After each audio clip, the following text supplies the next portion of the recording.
damn purpose. The whole thing, the whole reason you're doing all this is because one little sperm gets through, bang, you got yourself something wonderful. And you're lucky you get any good sperm at all, because when you're making love, your testicles like a little punching bag, like pitty, pitty, pitty, pitty. It's lucky your semen don't come out of there like Leon Sphinx going, I could have fought better, Howard.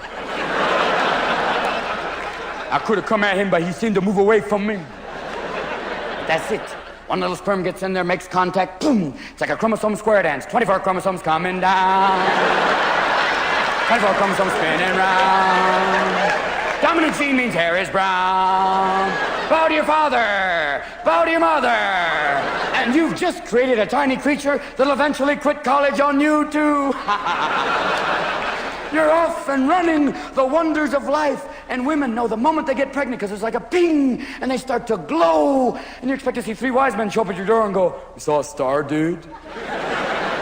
They've got this incredible feeling about them. And the natural process takes a slow, slow transition. And 3 months later, the wonderful thing happens. The titty fairy arrives. And in one night, she goes from 0 to Aida. Yeah! Thank you, Jesus. Thank you. Yeah. No, you make one move toward them. It's like, no. They're for the baby. Come on, he's only got one mouth. Let's warm him up. Come on. No.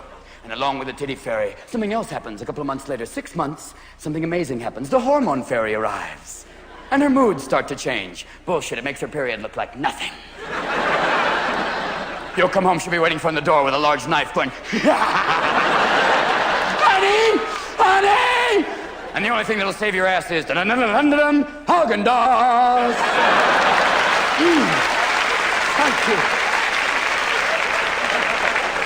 You have to leave it there at the door. She'll come out 5 feet and go,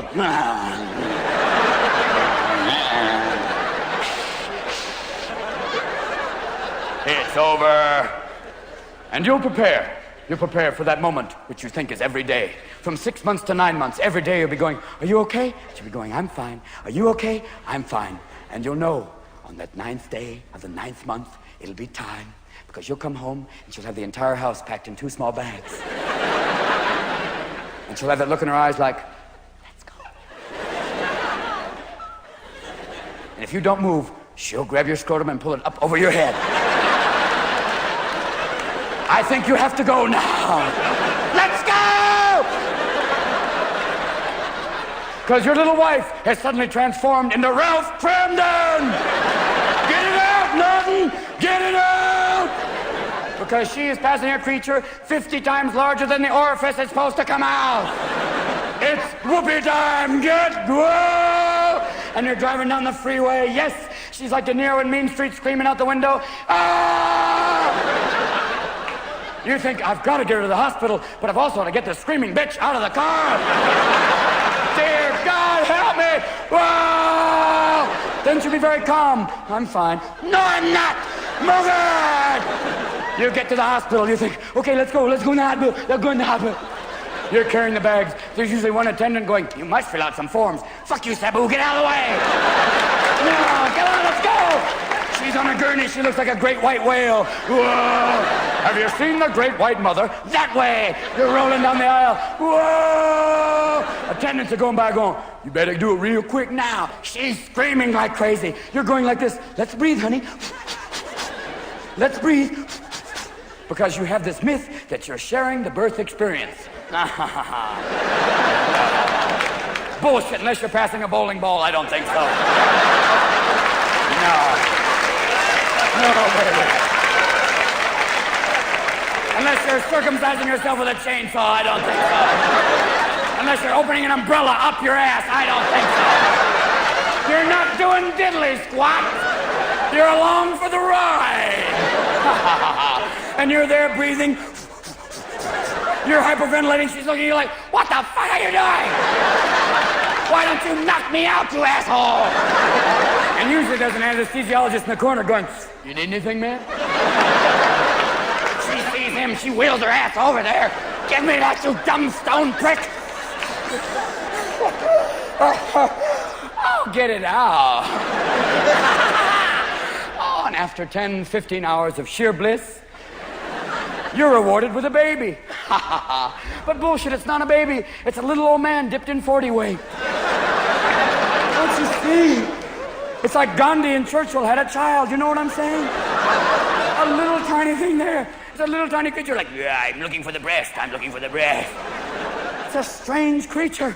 And they handed me my son. They held him up and he went, my God, he's hung like a bear.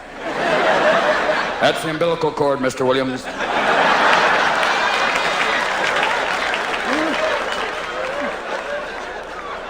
Don't cut that. Let him dream for a while. And they did. They cut that off, and they handed him to me. We made contact. Father, son, son, father. He looked me right in the eye and pissed all over me. And I realize I'm a father now. And then comes a very special time. Your first test as a father, a diaper. You're ready. You may be a lumberjack, you may have been a Marine, you may have seen blood and guts, but you've never seen caca like this. It's incredible stuff. It's part toxic waste, part Velcro. First time you peel back that diaper, it's like, honey, I've got it. This shit is green. This is incredible. What do you feed him, algae?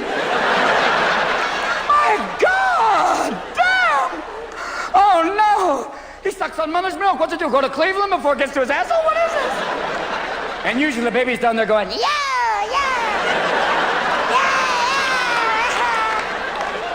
We're all putting it on his face, kind of little tiny jolts and going, and you're sitting there trying to wipe it off. You can't, you've got a little tiny moist towelette. No good that is. It's like handling radioactive waste with an oven mitt. No good. You're there doing all this, it's all over you. Meanwhile, your dog's over here in the corner going, Jesus, man, why don't you just put his face in it? Just do that. You wouldn't need all that stuff. It's foul, foul stuff. It's so bad that 5 months later, people go, you have a kid, don't you? Yes, I do. And now that you have a child, you have to clean up your act because you can't drink anymore. You can't come home drunk and go, hey, here's a little switch. Daddy's going to throw up on you. You can't get stoned because they have toys that'll mess your head up. If you're stoned with a transformer, it's a truck, it's a robot, what the fuck is it?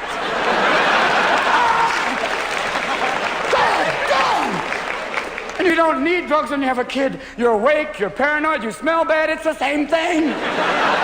You're like, the baby. I've come home sometimes, found my wife in the doorway with a large knife going, I think you should talk to him. You expect to walk in the nursery, see the kid 5 feet over the floor going, come in, father. Damien, put the dog down, Damien. Because they do horrible things, little babies. They go up to the dog and go, doggy.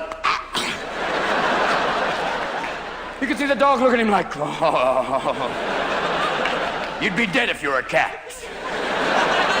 But since they love you, oh. God. Scary. And then they do something wonderful, though, just when you're about to play hand baby. They look at you and go, Daddy. Oh. Then he looks at the dog and goes, Daddy. And the dog looks at you. I don't have to send him to college. Yeah. There's nothing you can do. My son is 3 years old. It's an amazing time. It's like big head, little tiny body. It's an outrageous time when they ask you about everything. It's like, why is the sky blue? Well, because of the atmosphere. Why is there atmosphere? Well, because we need to breathe. Why do we breathe? What the fuck do you want to know? A year ago, you were sitting in your own shit. Now you're Carl Sagan. What is this? Who are you? Are you Buddha? Ask Mommy. She's omnipotent. She knows everything.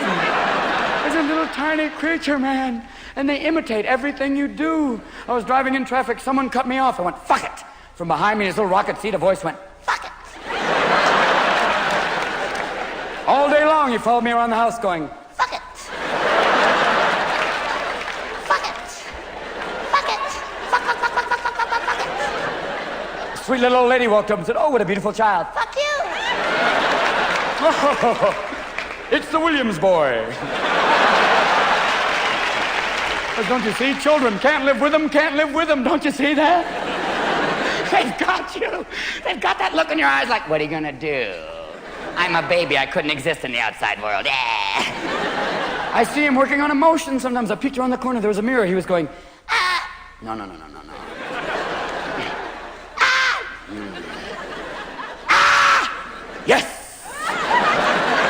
That's the one. That's the one where the dog's going, I'm out of here, pal. God, it's incredible. And I try and do sweet things for him. I said, I'll take him to Disneyland. That'll be fun. Mickey Mouse for a 3-year-old. Yes, Mickey Mouse for a 3-year-old. That'll be incredible. Mickey Mouse to a 3-year-old is a 6-foot fucking rat. There's Mickey going, hi, little buddy. Ah! Ah! No. And then Goofy came up. Oh. It's Dad having an orgasm. No, come on. Get in the car. That's it. You've got to work with them. They've got you. They're going to do to you exactly what you do to your parents. They're going to come up to you and do the same thing. I know my son's going to do it to me. 16 years from now, he's going to walk right up to me, look me right in the eye and go, God, Dad, you're fucked. My father will be standing right behind him going, yes! Yes! Ah! Revenge is mine! And you have dreams about your kid. You have dreams that maybe one day your kid will be up there going, I'd like to thank the Nobel Academy. Then you have this other dream where your kid's going, do you want fries with this? You don't know. There are times my son looks at me, gives me that look in the eyes like, well, what's it gonna be? Hey, Zach, it's, I don't know. But maybe along the way, you take my hand, tell a few jokes, and have some fun. Hey, how do you get to the Met? Money. Yeah. Come on, pal. You're not afraid, are you? Nah. Fuck it.